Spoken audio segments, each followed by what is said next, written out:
What's up, everybody? We are at SHOT Show 2025 at the Tops Knives booth with Craig. How you doing? Doing very well, thank you. Awesome. And somehow, this is a mini. Let's talk knives.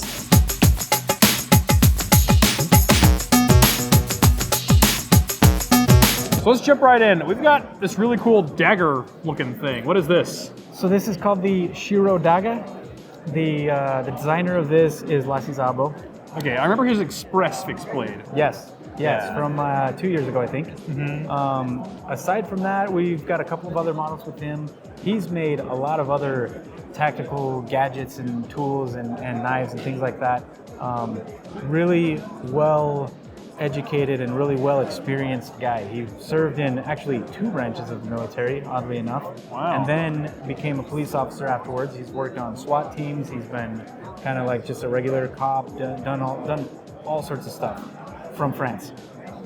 But from a very young age, watched John Wayne movies, wanted to move to the US, serve in the military, be a cop, and like that is like his story is cool because he did everything he said he was going to do when he was a kid. And I don't know a lot of people that can say that. Yeah, I most certainly didn't. Yeah. This is way better than what I said I was going to do. So, Nice. yeah, this has a lot of scalloping on the handle, and this dagger blade kind of flares out. Is that for like penetration purposes? Yes. So you know how well a recurve cuts. Yeah. So the slashing on that is insane. The stabbing is great as well. That little bit of flare gives it a little bit more strength, kind of forward in the blade. Really comfortable handle. The guard is I think pronounced enough, but not too obtrusive that it's just like sticking way out there in the way. It doesn't add a ton to the overall like profile size of the knife. Just a really well designed dagger. Yeah, I really like that.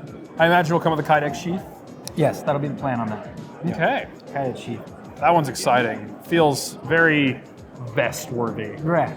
Yeah. And I mean, that's what the guy does. Like, if he carries the knives that he designs. So like the Express, he carries that knife. That's on his belt while he's on duty as a cop. So if he ever needs to use his blades while he's working, like it's not. He doesn't design them for fun. Like he actually uses his stuff. So. Wow. Yeah. That still sounds like fun, though. Yes, pretty much so. Yep. And this guy looks like a little bit of a bigger version of something we've seen before. Or smaller. Smaller. Yes. Smaller. I apologize. So there's a dude out there, Barney, Big B Leather Works. He is a really cool guy from LA. Actually, his day job is like sales, but he's also a biker and loves knives. And he does leather work. So his leather work is insane. Makes some really cool stuff. Check him out, Big B Leather Works. He's designed a few knives, and actually when he got into knives, one of the first like real knives he bought, like something that actually cost him a little bit of money, that wasn't just like a pocket knife at a gas station, was the Tracker.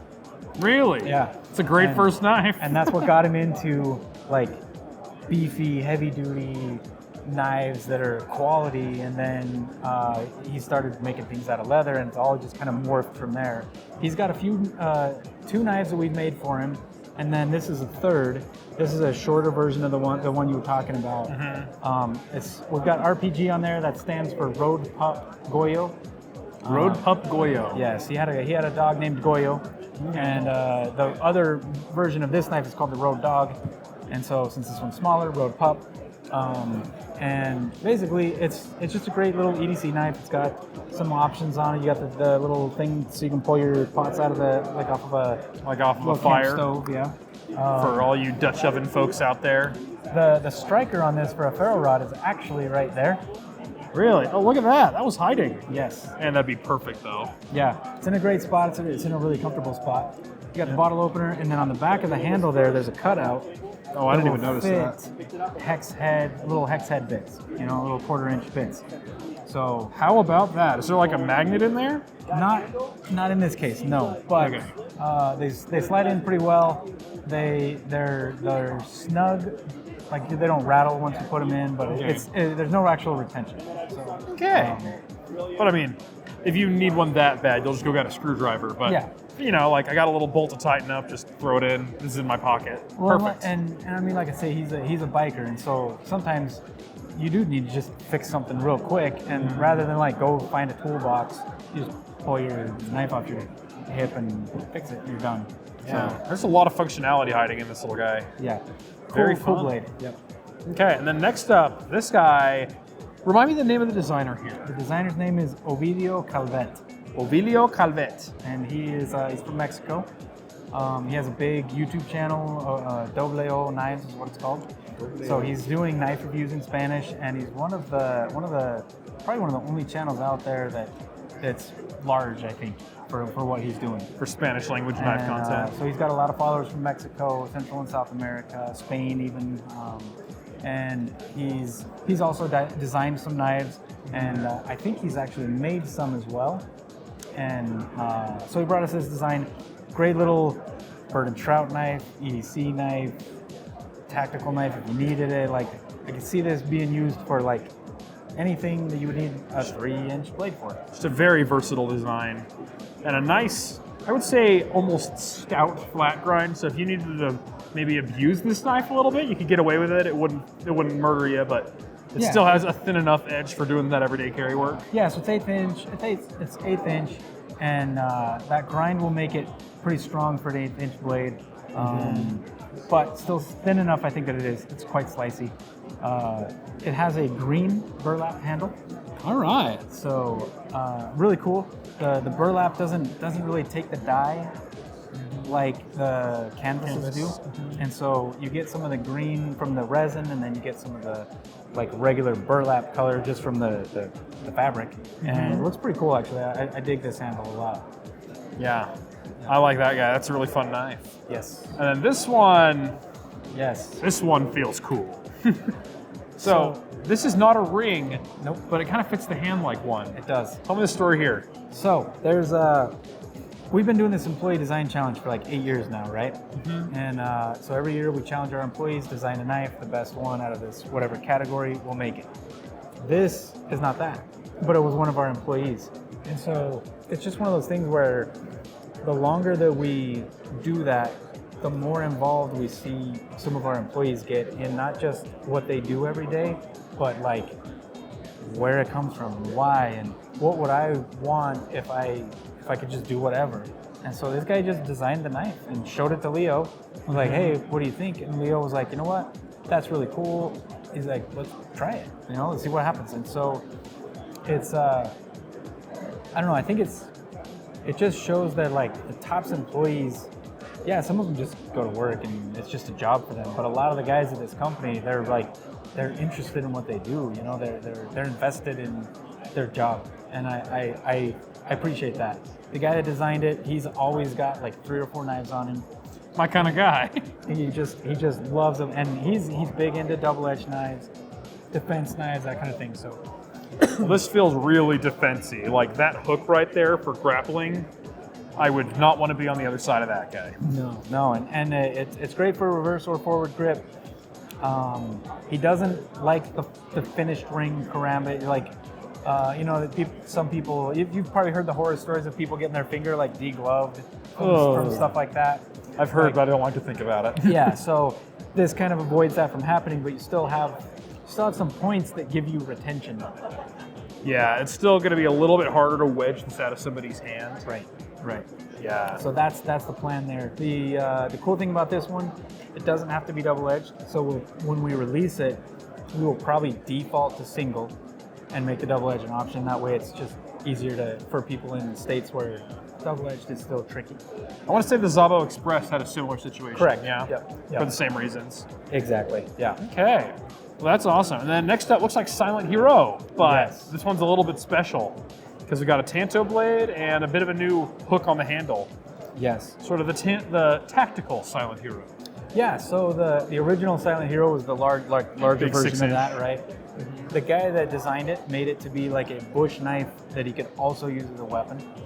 The Silent Hero 4 was kind of similar.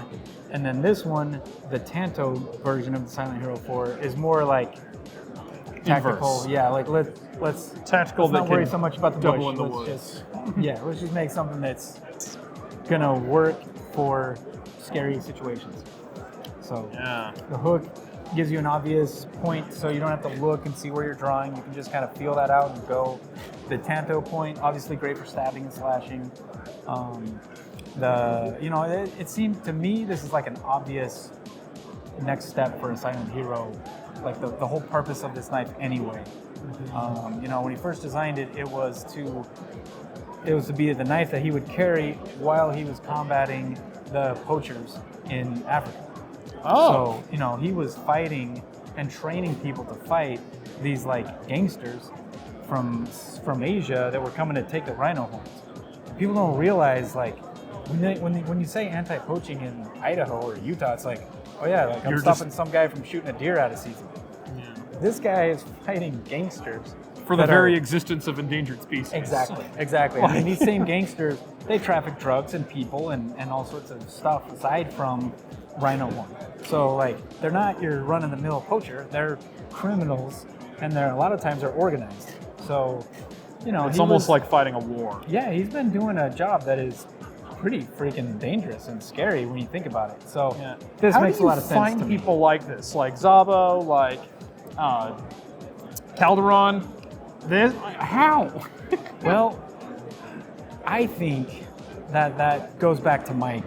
Mike had a way with people, and he could read people, and he could tell when somebody was full of crap and when somebody was legit.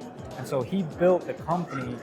The reputation of Tops is that, like, we work with legit people when we get designs, when we do this and that. Mike built that. I get to reap the benefits. Meeting Ed for us was pretty easy because we were already established, and I had started following Ed when he was pretty new in the U.S. doing this stuff. And then we saw him at a blade show and we stopped him, and he already knew who Leo was. He was like, "Oh, hey, I wanted to meet you," and Leo's like, "You wanted to meet me?" Leo's like, "I wanted to meet you," and so. Yeah, just from there. And then they all high-fived, and the El Pioneero was born. Exactly. It was almost that simple.